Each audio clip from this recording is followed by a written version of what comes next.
आज का कोई टॉपिक नहीं है। आज हम पढ़ेंगे रेजिडुअल और रेडिकुलर सिस्ट में डिफरेंस। तो रेजिडुअल और रेडिकुलर हैं क्या? ये बेसिकली ओडोंटोजेनिक सिस्ट है। तो ऐसे भी क्वेश्चन पूछ सकते हैं कि कौन कौन से ओडोंटोजेनिक सिस्ट है, कौन कौन से नॉन ओडोंटोजेनिक सिस्ट है। तो नॉन ओडोंटोजेनिक 5 हैं, ओडोंटोजेनिक 9 हैं। तो पाँच याद कर लेते हैं, बाकी जितनी बची हुई वो सारे ओडोंटोजेनिक में आएंगे। तो नॉन ओडोंटोजेनिक में आएंगे नॉन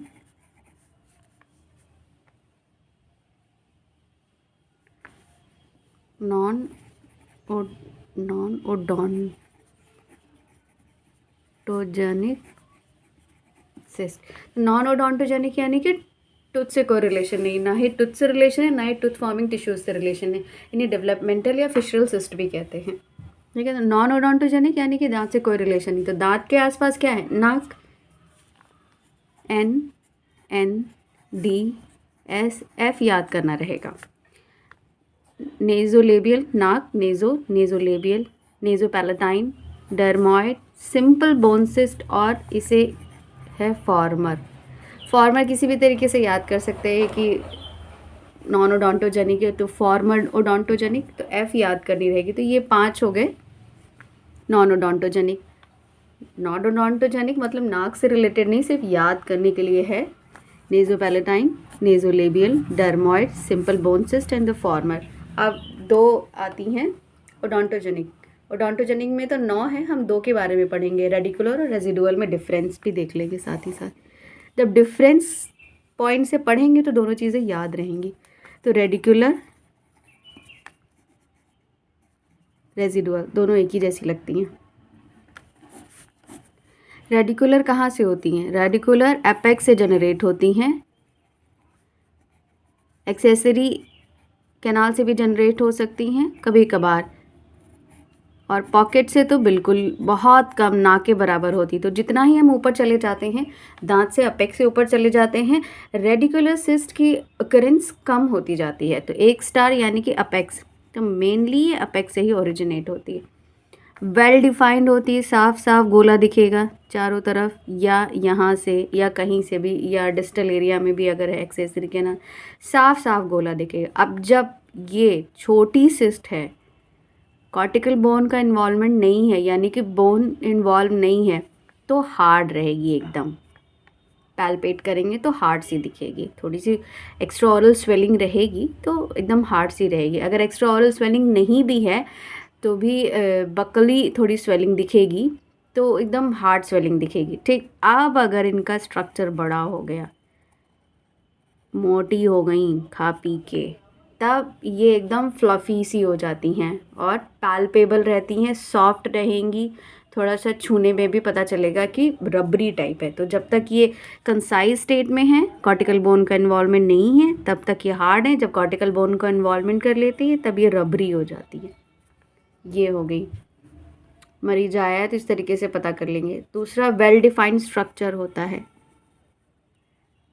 जब ये बड़ी हो जाती हैं और भी इनलार्ज हो गए, इनलार्जमेंट का मतलब ये नहीं कि अपने आप बड़ी, सेकेंडरी इन्फेक्शन हो गया तब ये और डेवलप हो गई, तो ये आसपास के टिश्यूज़ को भी डिस्ट्रक्ट करना शुरू कर देती हैं।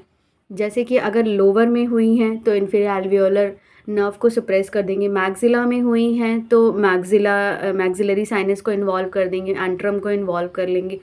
तो यूजुअली मैक्सिलरी साइनस को इन्वॉल्व करती हैं क्योंकि ये मैक्सिला में काफ़ी ज़्यादा 60% केसेस में ये मैक्सिला में होती है। तो मैक्सिला में कौन सा टूथ होता है? पहला और तीसरा।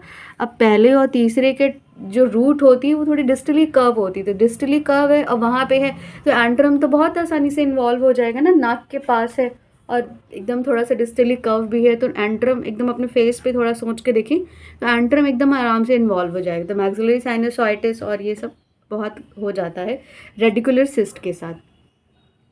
ठीक। अच्छा, एक बात ये है कि रेडिकुलर सिस्ट पे जो बगल के दांत है वो इन्वॉल्व हो रहे हैं, तो वहाँ पे रूट रिजॉर्प्शन होगा, बोन डिस्ट्रक्शन होगा, लेकिन ये खुद के दांत पे कुछ नहीं करती हैं। टूथ नॉन, हाँ ये बहुत इंपॉर्टेंट है कि टूथ नॉन वाइटल है। ये बहुत ज़्यादा इंपॉर्टेंट कि नॉन वाइटल टूथ है और सिस्ट है और वेल डिफाइंड सिस्ट है और हार्ड सिस्ट है, तो मतलब कि वो रेडिकुलर सिस्ट ही है। ठीक है। टूथ नॉन वाइटल है, ठीक, कोई वाइटैलिटी नहीं है। ये हो गया। और 60% केसेस में मैक्सिला में होता है, एक से तीसरा दांत इन्वॉल्व होता है, मैक्सिलरी साइनोसाइटिस भी कर देता है। इन्फीरियर एल्वियोलर अगर नीचे है तो इन्फीरियर एल्वियोलर नर्व को सप्रेस भी कर देगा।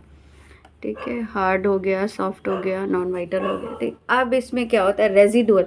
रेजिडुअल में मतलब कि बचा खुचा। अब रेडिकुलर सिस्ट हुई तो टूथ एक्सट्रैक्ट किया, नहीं एक्सट्रैक्ट किया तो इंडोडोंटिक ट्रीटमेंट करके हमने अपेक्स को ट्रीट किया और वहाँ पे सिस्ट हमने हटा दी। ठीक है, अगर बहुत बड़ी है तो दांत एक्सट्रैक्ट करना पड़ेगा, रिमूवल रहेगा सिस्ट का और मार्सुपिलाइजेशन भी रहेगा। वो मत भौंको। रेजिडुअल, अब ये सब करने के बाद अगर रेडिकुलर सिस्ट रह गई तब ये रेजिडुअल सिस्ट का डेवलपमेंट कर देती। अब इनका हिसाब किताब अगर थोड़ा सा बच गया अपेक्स पे तब ये बन जाता है रेजिडुअल सिस्ट। अब रेजिडुअल सिस्ट का स्ट्रक्चर वेल डिफाइंड नहीं होता है, जैसे यहाँ दिखेगा, यहाँ नहीं दिखेगा, यहाँ दिखेगा, यहाँ नहीं दिखेगा। ये भी सेकेंडरी दांत वगैरह को इन्वॉल्व कर लेती है, रूट रिजॉर्प्शन कर देती हैं। ठीक, इनका मैक्सिला और मैंडिबल दोनों में बराबर रहता है, लेकिन मैंडिबल का अकरेंस थोड़ा ज़्यादा है। ये मैक्सिला में होती है, इसमें मैंडिबल का अकरेंस ज़्यादा है और ये वेल डिफाइंड नहीं होती। ये वाली रेडिकुलर वेल डिफाइंड थी। ठीक है, और इसमें दांत नहीं है, इसमें दांत नॉन वाइटल था टूथ, पर इसमें दांत ही नहीं है। तो ये पता कैसे चली, ये एसिम्प्टोमेटिक भी होती है, तो ये दिखेगी कैसे। अब एसिम्प्टोमेटिक है, दांत भी नहीं है, मरीज कुछ बता भी नहीं रहा है, तो कैसे अब कभी रैंडम कोई IOP या OPG हुआ तो ये दिख जाएगी। द वेल डिफाइंड जैसी नहीं स्ट्रक्चर दिखेगा, दांत भी नहीं है, पेशेंट कोई दिक्कत भी नहीं बता रहा है, तो वो होगी रेजिडुअल सिस्ट। रेडियोल्यूसेंट दोनों में ही स्ट्रक्चर रेडियोल्यूसेंट दिखता है। सिस्ट दिखेगी कैसे, रेडियोल्यूसेंट दोनों में दिखेगी। ठीक है, और दोनों का ही ट्रीटमेंट मार्सुपिलाइजेशन है, रिमूवल है। बस इसमें दोनों का ही रिमूवल और मार्सुपिलाइजेशन सिस्ट में यही होता है। बस फ़र्क इतना है कि अगर हम ये वाला रेडिकुलर सिस्ट हमने ट्रीट की है तो हमें मरीज का फॉलोअप देखना रहता है, बार बार बुलाना पड़ता है और देखेंगे कि न्यू बोन ग्रोथ हो रही है कि नहीं। ये ठीक रहता है, एक अच्छा ट्रीटमेंट है।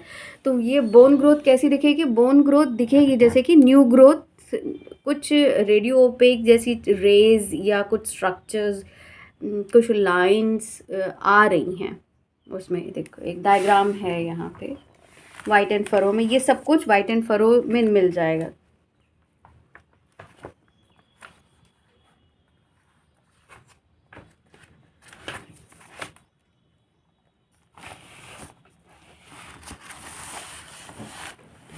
ये इस तरीके से स्ट्रक्चर दिखेगा, हीलिंग, ये हीलिंग एरिया है।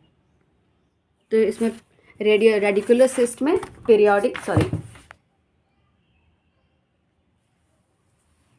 पीरियोडिक फॉलोअप की ज़रूरत रहती है। तो this is all about radicular and residual cyst. तो रेडिकुलर सिस्ट अपेक्स से होती है, टूथ नॉन वाइटल है। रेजिडुअल उसी का अगर बचा कुचा कुछ रह गया ट्रीटमेंट के बाद तो रेजिडुअल डेवलप हो जाती। रेडिकुलर वेल डिफाइंड थी, रेजिडुअल वेल डिफाइंड नहीं है, और दोनों ही ओडोंटोजेनिक हैं और एक इन्फ्लेमेटरी है। और रेडिकुलर का एक ये भी इम्पॉर्टेंट पॉइंट है कि ये हुई कैसे, तो पीरियल आसपास रहता है, नॉन वाइटल हो गया तो पेरिडोंटल लिगामेंट में सेल्स ऑफ मेलासेज होती हैं, ये प्रोलिफरेट कर लाती हैं, इसमें सिस्टिक डिजनरेशन हो जाता है। और ये सब हुआ कैसे, टूथ नॉन वाइटल है तो आसपास तो इन्फ्लेमेटरी सेल्स होंगी, तो वही ये सब कुछ कर देती हैं, सेल्स ऑफ मेलासेज को एग्रीवेट कर देती हैं कि वहाँ पे सिस्टिक डिजनरेशन हो जाता है और एक सिस्ट बढ़िया अच्छी भली बन जाती है। मेल प्रेडिलेक्शंस होते हैं इसमें, वैसे इतना ज़्यादा नहीं पूछा जाएगा कि मेल प्रेडिलेक्शंस ही होते हैं इसमें। और इसके हाँ सिनोनिम्स बहुत हैं इसके, जैसे कि रेडिकुलर है तो पेरियपाइकल, पेरियपाइकल में ही सबसे ज़्यादा हो रही थी तो पेरियपाइकल। अपाइकल पीडियल सिस्ट, डेंटल सिस्ट भी इसी क्या कहते हैं, डेंटल सिस्ट भी रेडिकुलर सिस्ट को ही कहते हैं, डेंटल सिस्ट, ये बहुत इंपॉर्टेंट है डेंटल सिस्ट। तो ये रेडियोग्राफिक फीचर्स भी हो गए। तो ये इस पे क्वेश्चंस काफ़ी आ सकते हैं, जैसे कि नॉन वाइटल टूथ रेडिकुलर कहाँ कहाँ लोकेशन होती है, कौन कौन सी चीज़ रॉन्ग है, वेल डिफाइंड स्ट्रक्चर होता है। अगर ये एक बार वाइट एंड फरो से पढ़ेंगे तो एकदम एग्जैक्टली यही सब कुछ लिखा रखा है। तो hope it's clear. Follow for more and like and subscribe to improve your preparation. Hope it's clear. Thank you.